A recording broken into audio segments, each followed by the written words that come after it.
Halo teman-teman ATLM Indonesia. Kali ini kita membahas patofisiologi ya. Aspek laboratorium pada demam berdarah dengue atau DBD di channel ATLM Indonesia, media perkuliahan online bagi TLM, analis kesehatan, ahli teknologi laboratorium medik. Oke ya, kita mulai materinya. Yang mana materi ini materi perkuliahan waktu saya kuliah dulu dari dokter di Universitas Hasanuddin. Oke, pertanyaan seputar diagnosis laboratorium DBD biasanya ada seperti ini ya. Di awal-awal kita bahas dulu, yaitu pertama, apakah bisa mendeteksi DBD pada hari pertama demam? Ini pertanyaan di awal, untuk menjawabnya nanti kita ada jawab di akhir. Yang kedua, kapan sebaiknya dimulai diperiksa darah? Parameternya apa saja? Lalu yang ketiga, bila pemeriksaan hari pertama normal, kapan harus dilakukan pemeriksaan ulang? Jadi misalnya tidak ada kelainan, kapan lagi diperiksa? Oke, lanjut lagi. Pertanyaan selanjutnya yang nomor 4. Bagaimana memantau perjalanan penyakit dengan pemeriksaan lab? Yang kelima, apa pemeriksaan lab untuk diagnosis pasti untuk DBD? Ya kan, yang keenam. Apakah makna pemeriksaan serologi DBD? Kapan diperiksa? Ini pertanyaan yang kelima, yang keenam ya. Kemudian kita masuk ke pertanyaan yang selanjutnya yang nomor 7.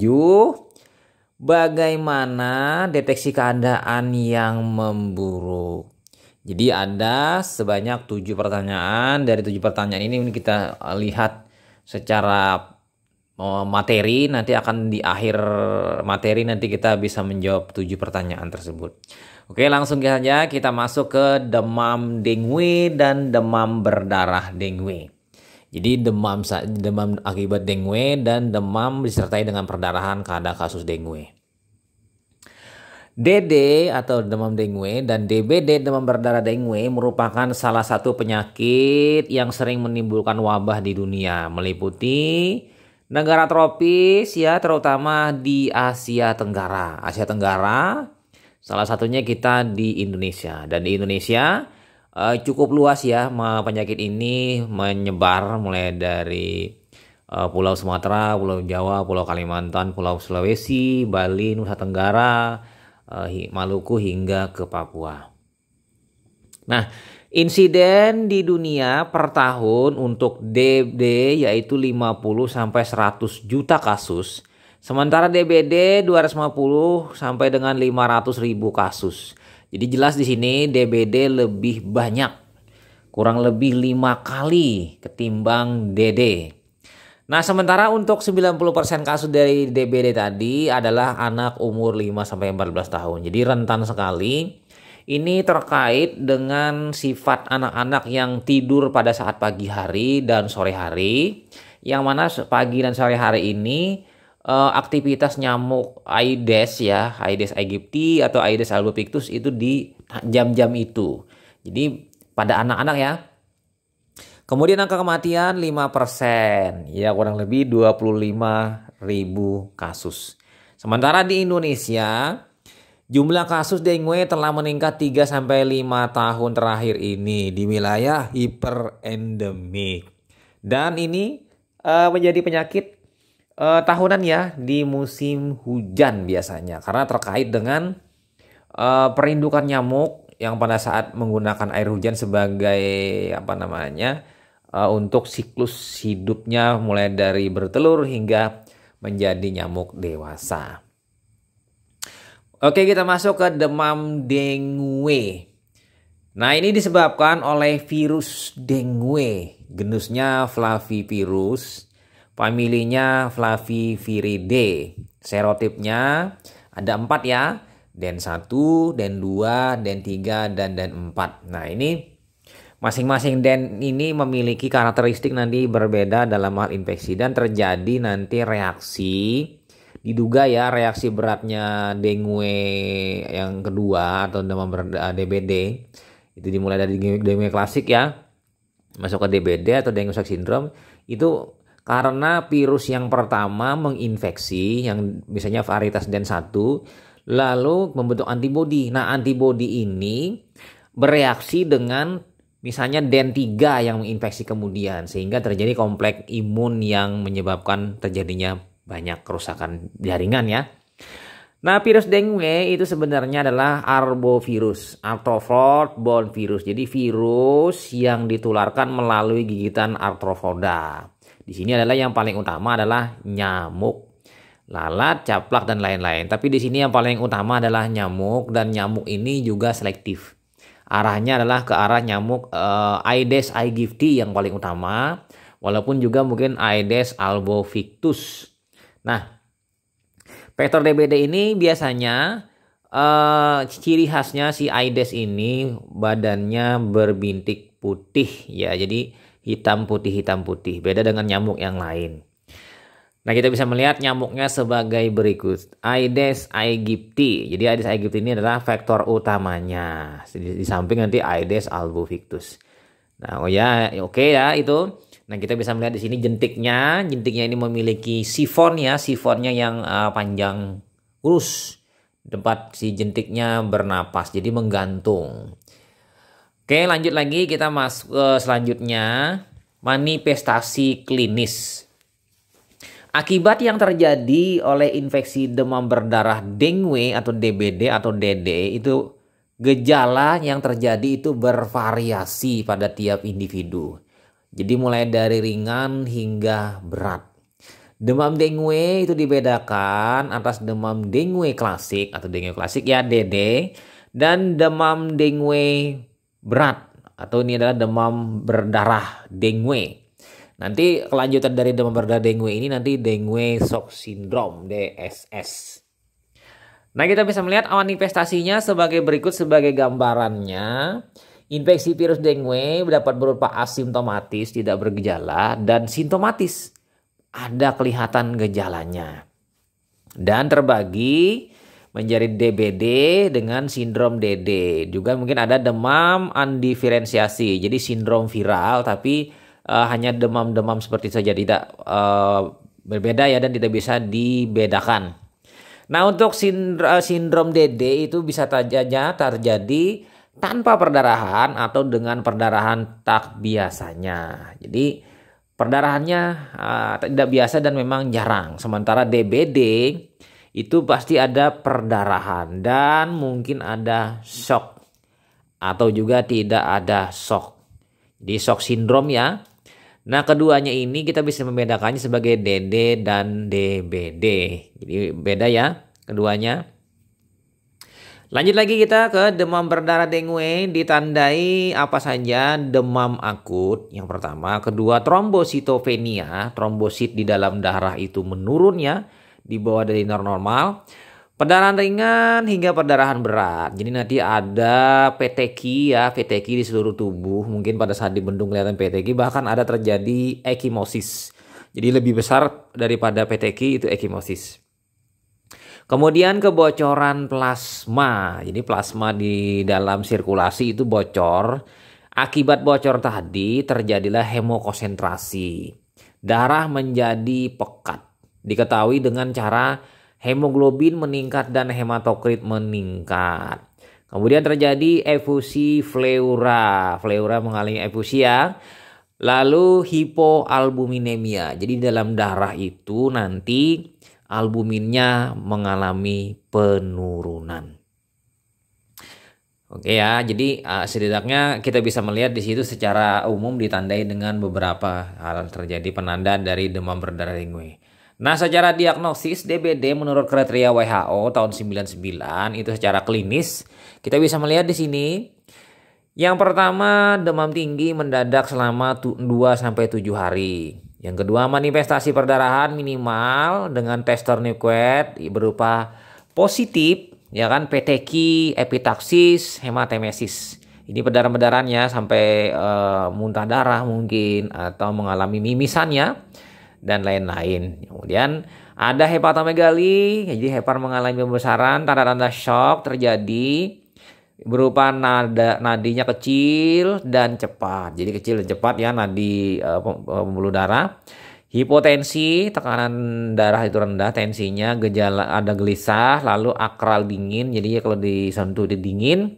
Sianosis sekitar mulut, jadi mulut itu terlihat seperti kebiru-biruan pucat ya.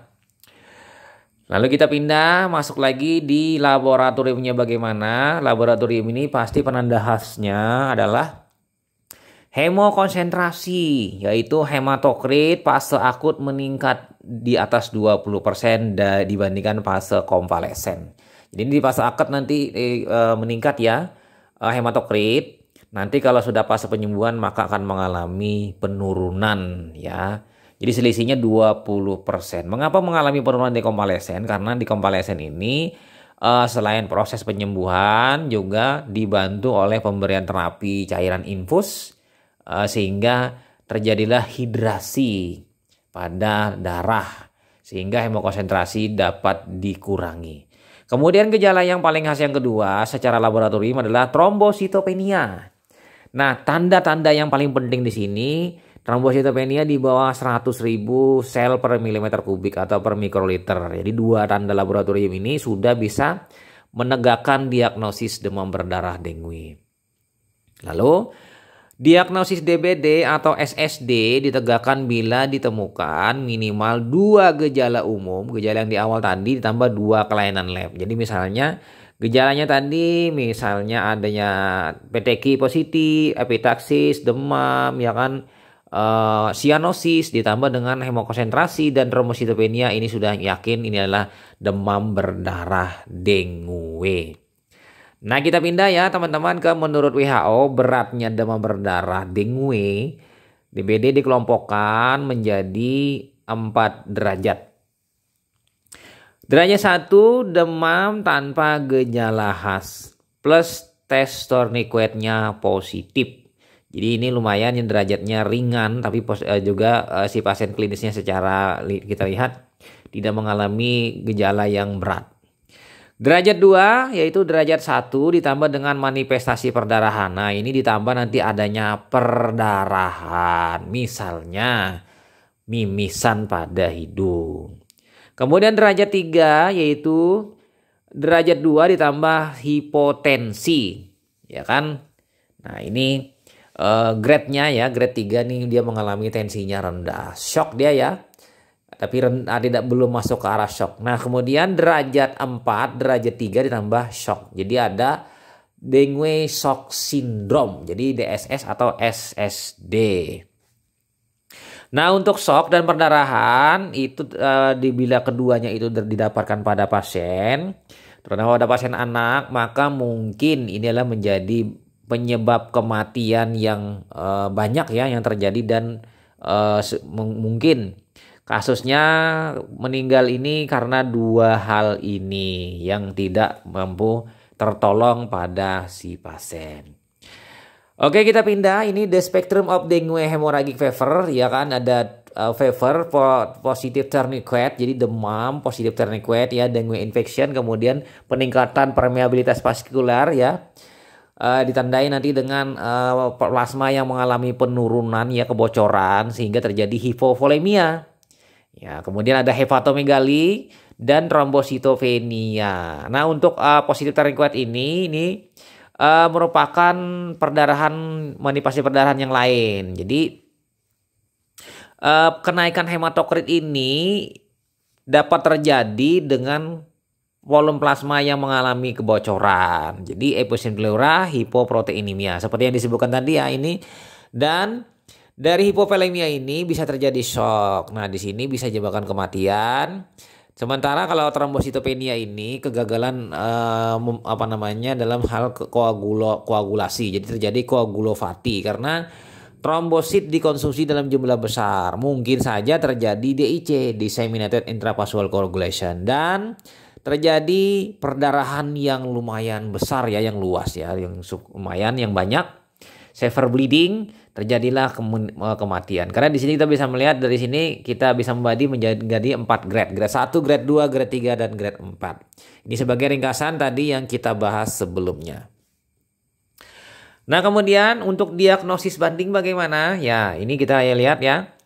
Awal fase demam gejala yang sama dengan infeksi virus. Jadi mirip-mirip saja infeksi virus, bakteri dan protozoa dan lain-lain ya, awalnya sama demam. Kemudian pasien dengan perdarahan berat itu menjadi tambahan yaitu dengan effusion pleura berupa atau mungkin terjadinya ascites.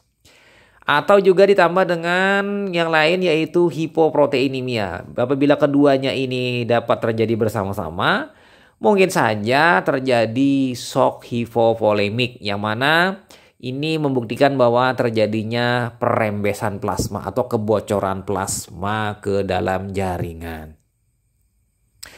Ya kan? Oke, sekarang kita pindah lagi ke patogenesis dan patofisiologi. Ini baru sebagian yang tahu ya sebenarnya gejalanya ini dan lumayan rumit ya, mungkin terbentuknya kompleks imun seperti yang saya jelaskan di awal tadi antara antibodi den satu misalnya dengan den lain. Dan juga di sini mungkin terjadi dua perubahan patofisiologi yang menonjol yaitu peningkatan permeabilitas kapiler dan kelainan hemostasis. Jadi permeabilitas kapiler yang meningkat ini karena bocornya plasma sehingga hematokrit meningkat, hemoglobin meningkat, kemudian kelainan hemostasis ya kan tadi kan koagulopati, trombositopenia dan DIC. Nah, kita pindah mekanisme terjadi shock, kita bisa melihat pada gambar skema pada di bawah ini yaitu peningkatan permeabilitas kapiler yang kita bahas yaitu bisa saja terjadi onset shocknya terjadi akut segera, bisa cepat ya.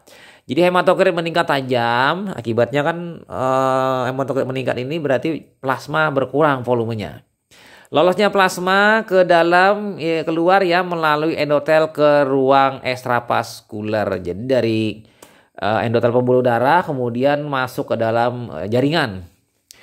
Kemudian akibat itu terjadi hemokonsentrasi dan akumulasi cairan ke rongga. Jadi cairan di rongga luar ya, di luar dari pembuluh darah. Akibat terjadinya ini maka di peritoneal, rongga peritoneal, rongga pleura, rongga perikardial ini terisi dengan cairan. Ya, cairan ini berupa nanti ascites. Ya kan di wilayah peritoneal. Dengan effusion pleura nanti ya kalau di pleura. Kemudian terjadi hipovolemic shock hingga anoksia jaringan ya kan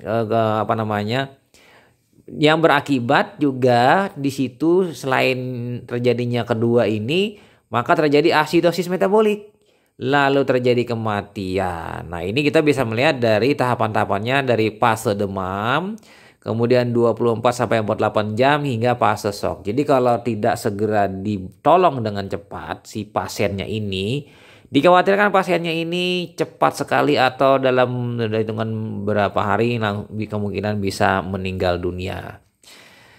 Oke, lanjut mekanisme terjadinya perdarahan kita bahas ya tadi sudah permeabilitas.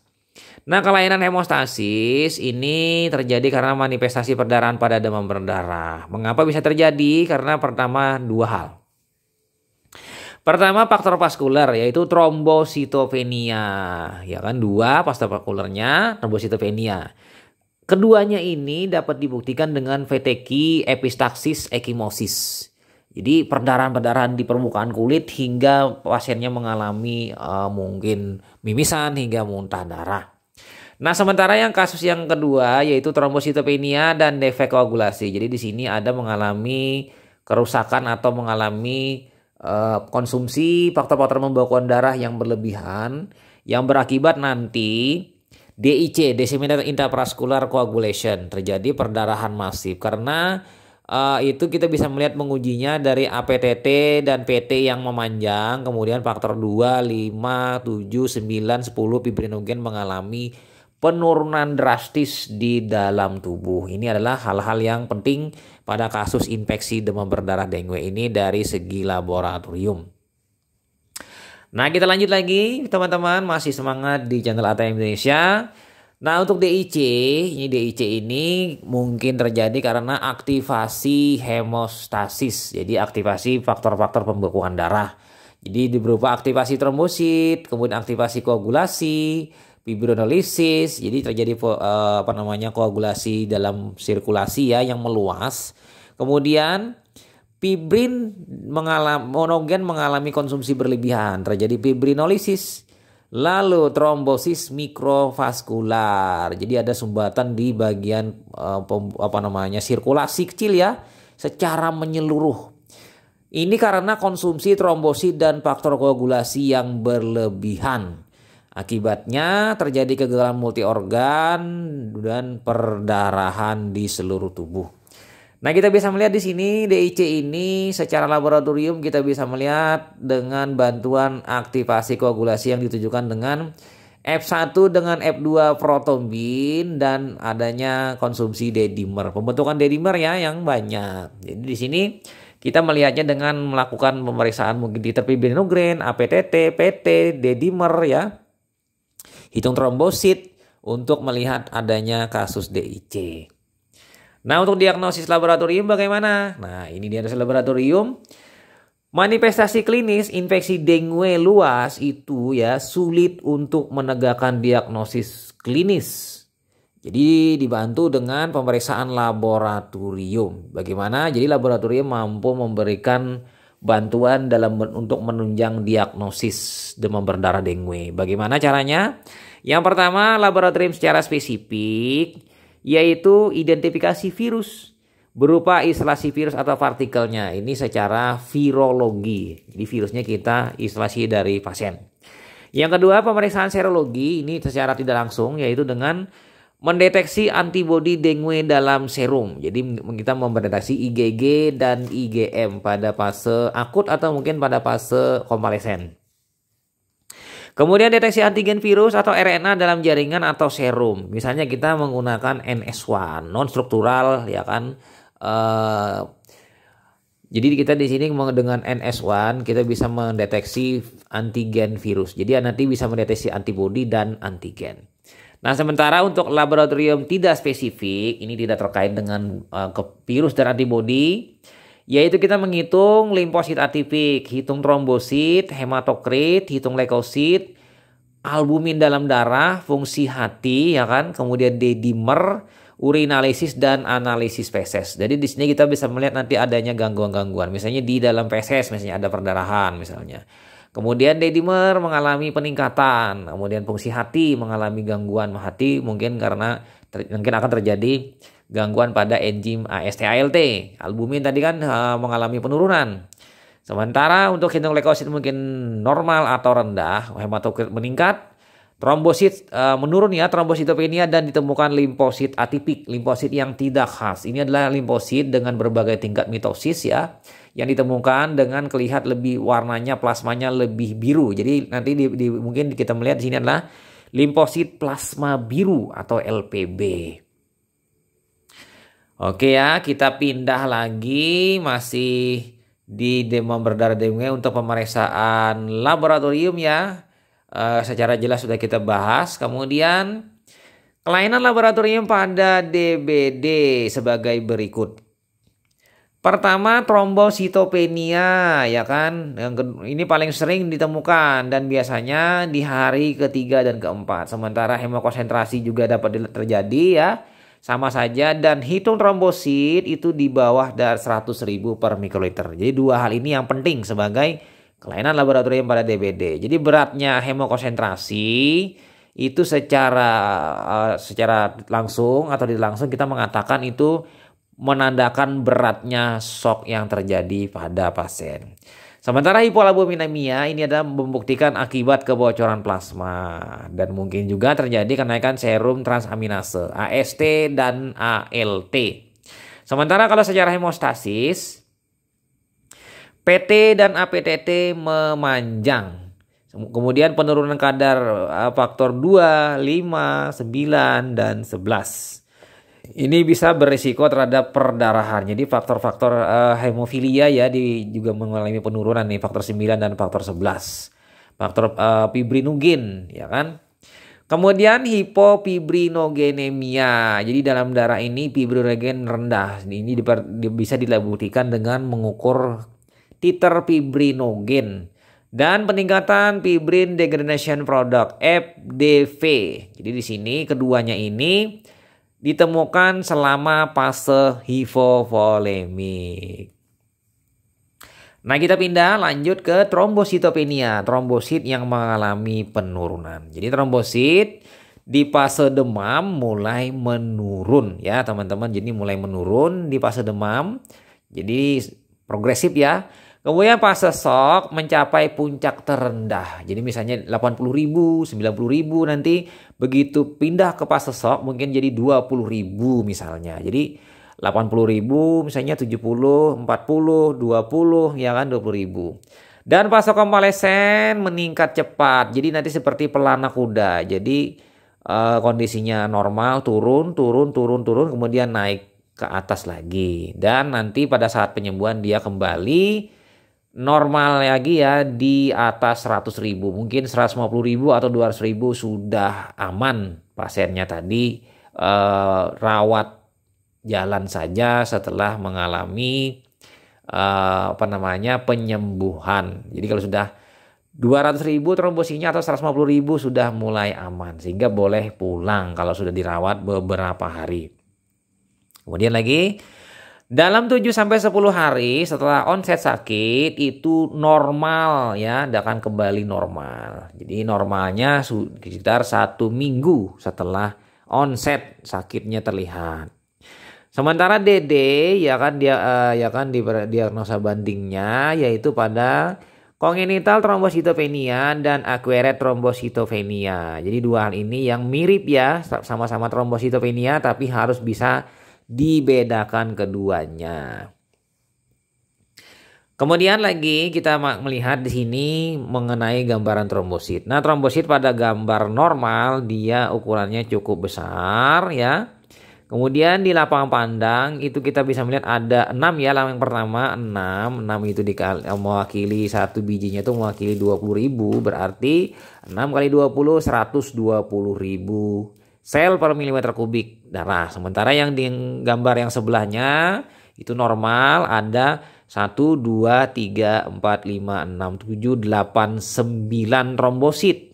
9 ini berarti kalau kita kali dengan 20.000 180.000. Nah, sementara yang di bawah itu ada trombositnya sebanyak 4 biji. 4 kali 20 berarti 80.000 sel per milimeter kubik darah. Ini adalah trombositopenia. Oke ya. Kemudian bagaimana dengan gambaran limfosit atipik? Ini adalah limfosit atipik. Limfosit atipik ini adalah limfosit dengan sitoplasma yang cenderung ke biru-biruan ya, ke biru-biruan dibandingkan limfosit yang sebelumnya. Yang birunya itu lebih biru muda, ini birunya agak-agak lumayan tua ya, terutama di area di pinggir sitoplasmanya. Ini adalah limfosit plasma biru atau limfosit atipik, limfosit yang tidak khas. Kita pindah ke uji serologi. Uji serologi dapat dilakukan dengan uji hemaglutinasi inhibisi atau HI, kemudian uji complement fixation test atau CFT atau KF, kemudian uji netralisasi NT, kemudian bisa juga dengan ELISA dan rapid test.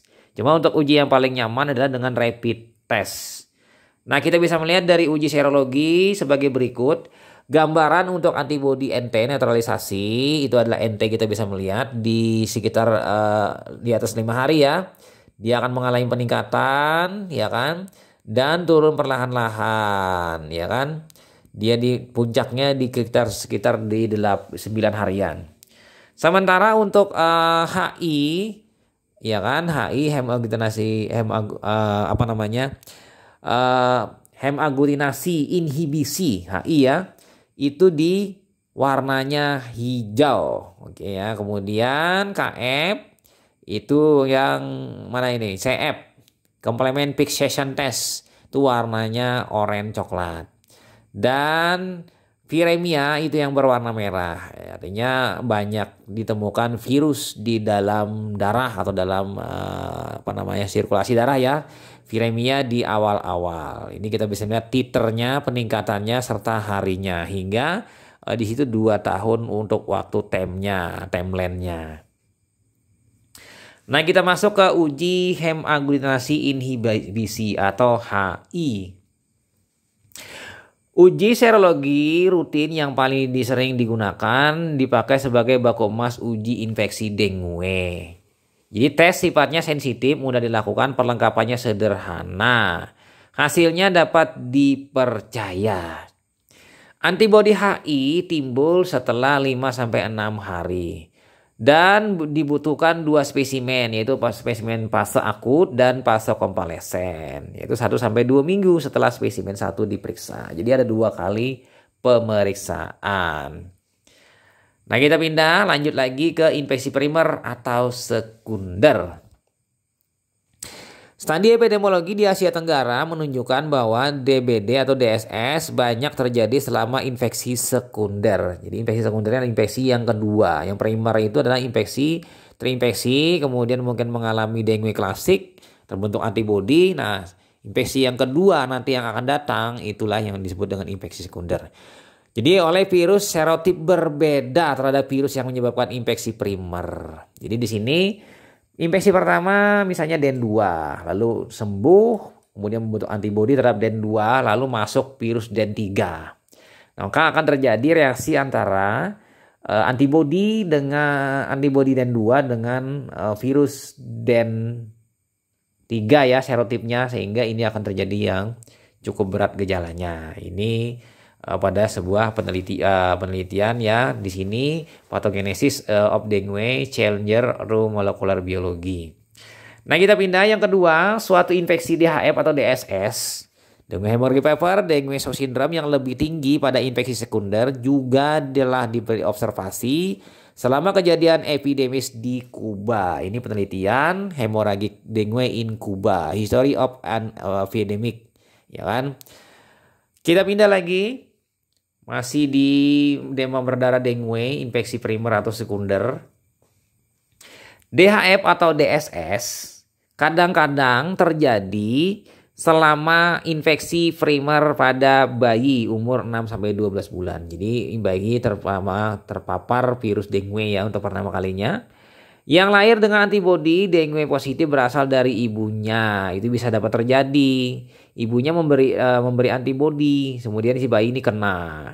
Ini adalah pemeriksaan atau yang pernah dilakukan penelitian oleh Halstead SB 1980. Sementara manifestasi klinis infeksi sekunder virus dengue lebih berat dibandingkan infeksi primer. Karena primer itu cuma klasik, sementara yang sekunder ini adalah hemorrhagic fever dan shock syndrome. Meskipun infeksi primer atau sekunder menunjukkan manifestasi klinis sebagaimana demam dengue atau demam berdarah dengue. Ini menurut si Usman Hadi dalam penelitiannya tahun 99. Nah, kita bisa melihat di sini berdasarkan gambar respon imun terhadap infeksi dengue. Jadi ada di situ mulai terlihat ada tingkatan antibodi ya, dan kita bisa melihat infeksinya. Nah, pada kasus infeksi primer itu awal timbul gejala, ya kan, misalnya 5, 10, 15 hari ya. Itu ada virus masuk lalu membentuk IgM, imunoglobulin M. Kemudian nanti digantikan oleh imunoglobulin G, ya. Lalu imunoglobulin G,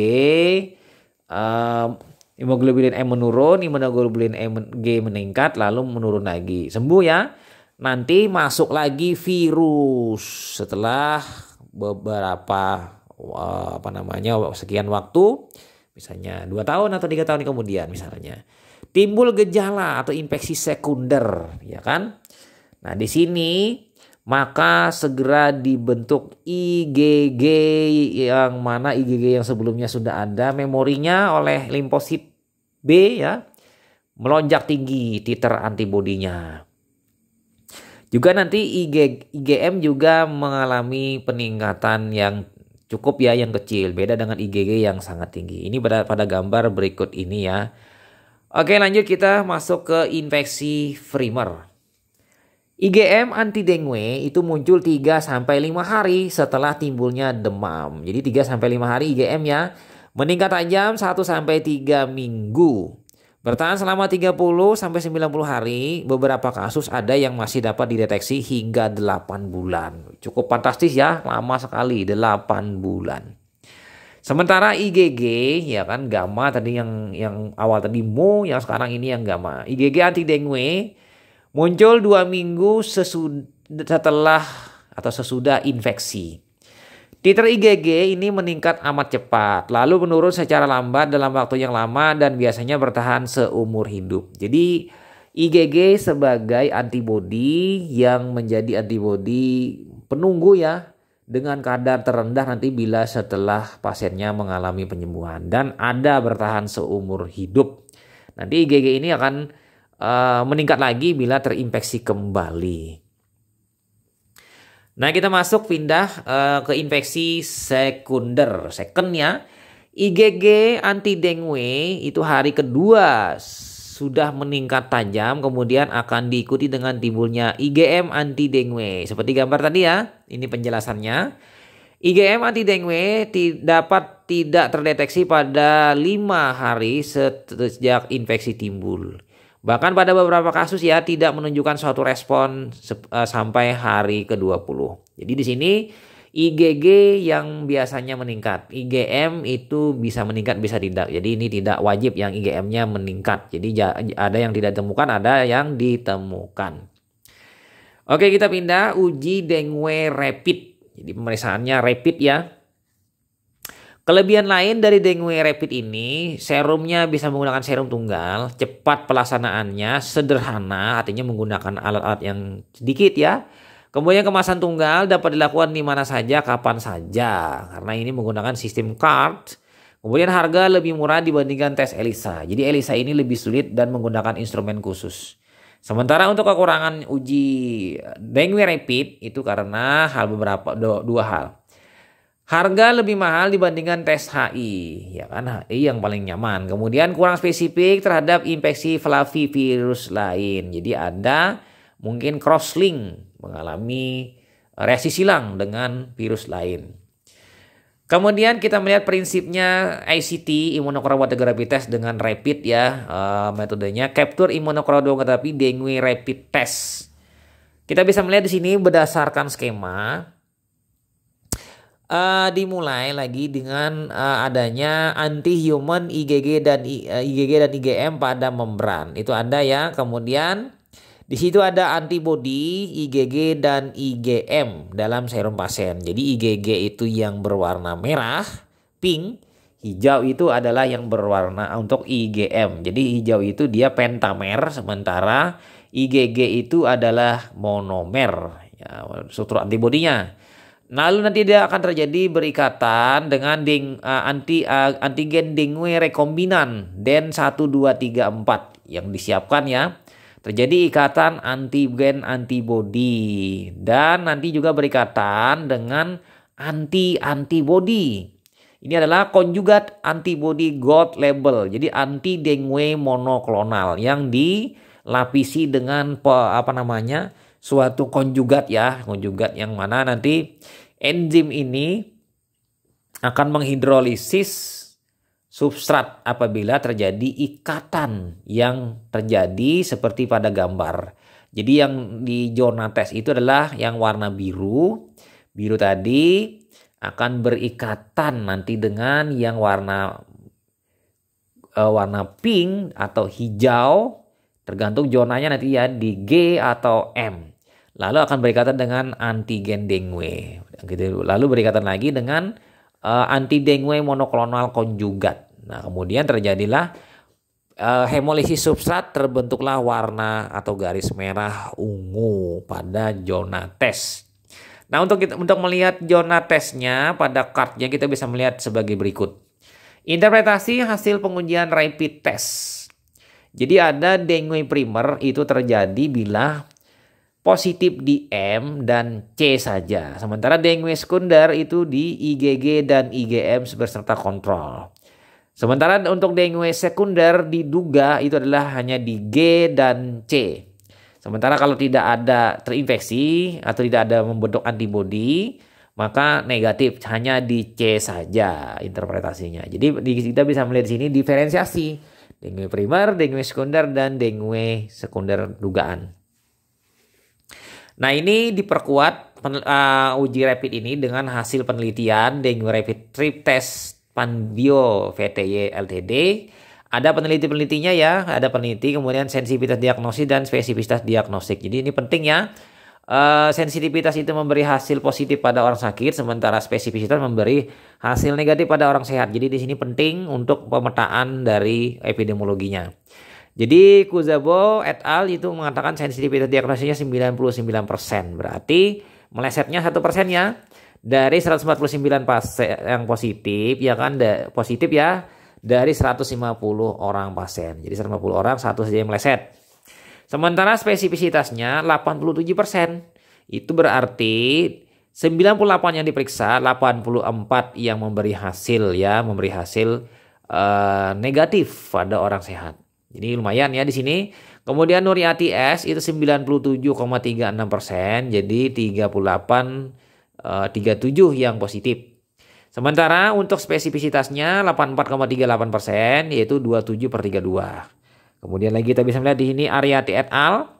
98,28%, 57/58. Kemudian 81,82%, 36/44. Jadi di sini kita dapat menyimpulkan untuk sensitivitas pemeriksaan ini grade-nya atau jaraknya itu 97 sampai 99. Jadi bagus ya untuk menyaring orang yang sakit kena dengue. Jadi memberi hasil positif terhadap pasien yang sakit. Sementara spesifisitasnya itu 81 sampai 87%. Berarti di sini mungkin ada yang mengalami masih positif palsu. Walaupun orangnya sehat, jadi mengalami positif palsu. Jadi untuk sensitivitas negatif palsunya sedikit, tapi di spesifisitasnya mungkin mengalami positif palsu. Kemudian kita pindah ke pertanyaan seputar diagnostik laboratorium DBD seperti yang kita di awal tadi kita bertanya, apakah pemeriksaan laboratorium bisa mendeteksi DBD pada hari pertama demam? Jawabannya iya, bisa. Mungkin dengan bantuan pemeriksaan demam berdarah antigen ya, NS1 nanti. Ini untuk uji serologinya dan mungkin bisa dibantu dengan pemeriksaan penunjang lainnya seperti pemeriksaan darah rutin hematokrit dengan pemeriksaan trombosit.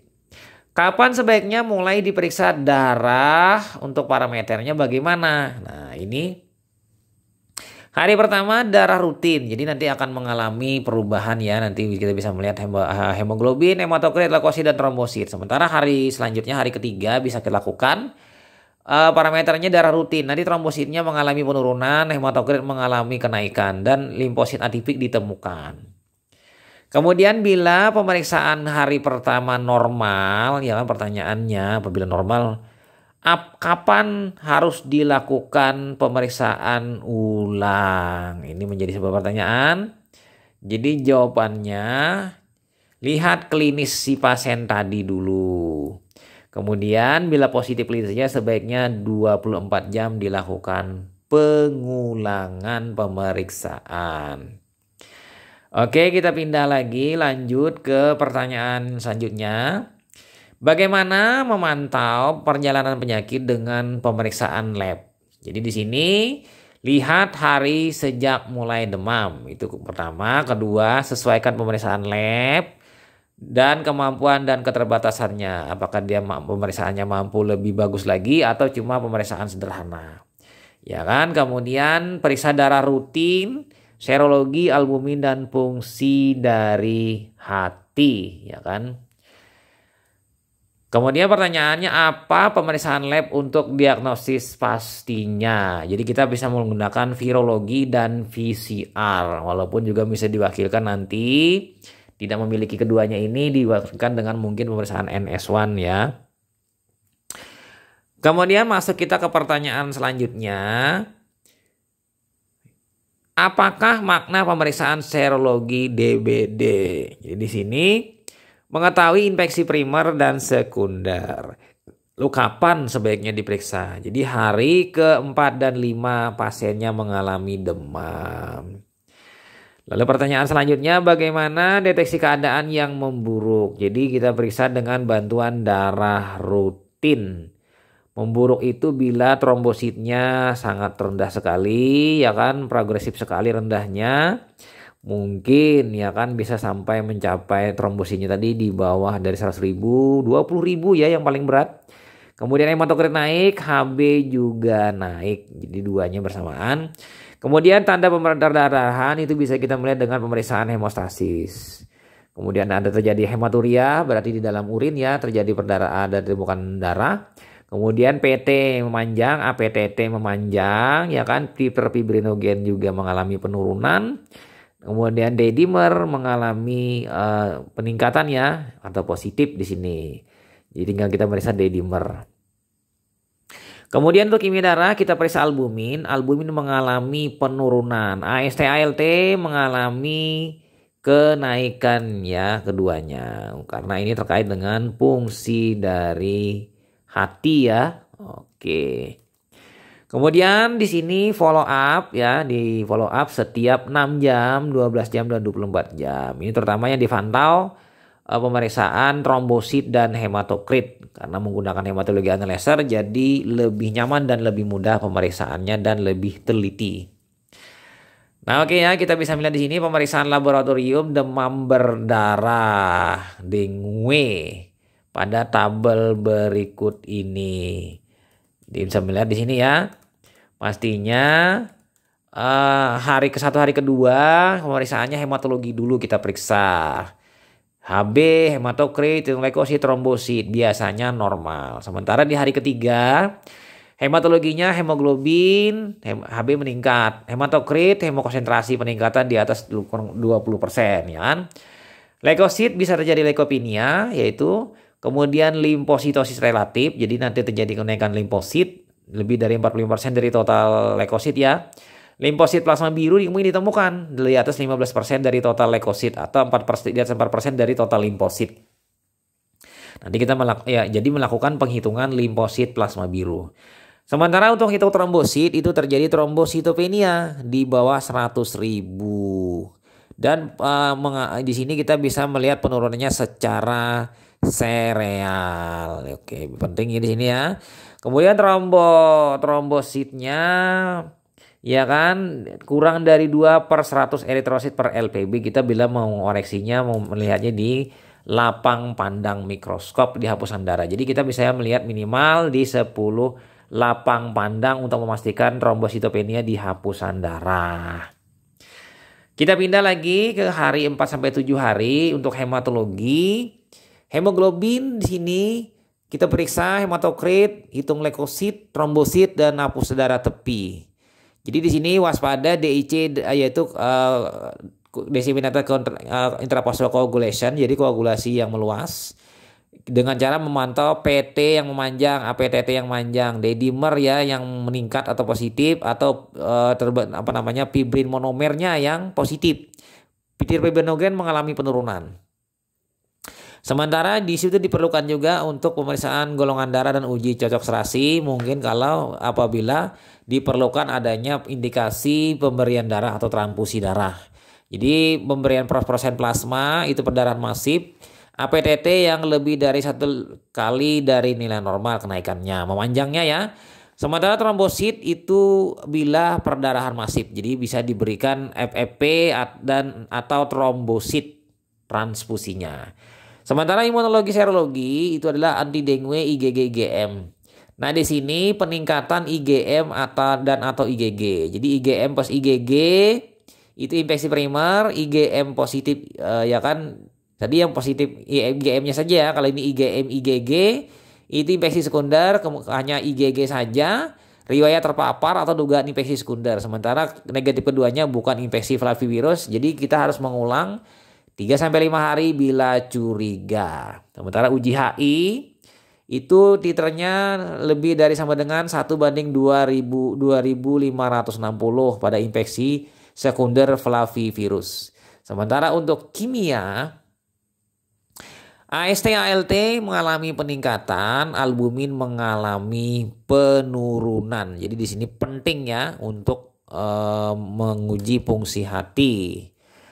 Untuk AGD bisa saja dilakukan analisa gas darah bila pasiennya mengalami shock yang berat. Ini untuk melihat asidosisnya ya, asidosis metabolik. dan juga pemantauan elektrolit kalium, natrium, klorida. Pemeriksaan ureum, kreatinin itu biasanya meningkat. Ini melihat fungsi ginjal karena di sini terjadi akut tubular nekrosis. Jadi nekrosis di tubulus ginjal ya, kasusnya akut. Jadi penting juga di sini untuk melihat memantau fungsi ginjal. Sementara 8 sampai 10 hari lagi dipantau hematologi berupa hemoglobin, hematokrit, hitung leukosit, hitung trombosit dan hapus darah tepi. Ini mungkin akan terjadi masuk ke fase penyembuhan. Artinya angka-angka dari pemeriksaan hematologi ini akan kembali normal. Jadi seperti pelana kuda ya. Di awal mulai turun yang paling rendah lalu naik pelan-pelan hingga menjadi normal. Oke ya, kira-kira itu saja mengenai aspek laboratorium pada infeksi demam berdarah dengue ya, disebabkan oleh virus dengue. Flavivirus atau arbovirus. Semoga memberikan manfaat bagi teman-teman yang belajar tentang patofisiologi atau belajar tentang pemeriksaan infeksi demam berdarah dengue. Selamat belajar, semoga bermanfaat. Sampai jumpa di video-video selanjutnya. Saya Ahmad Le pamit. Bye.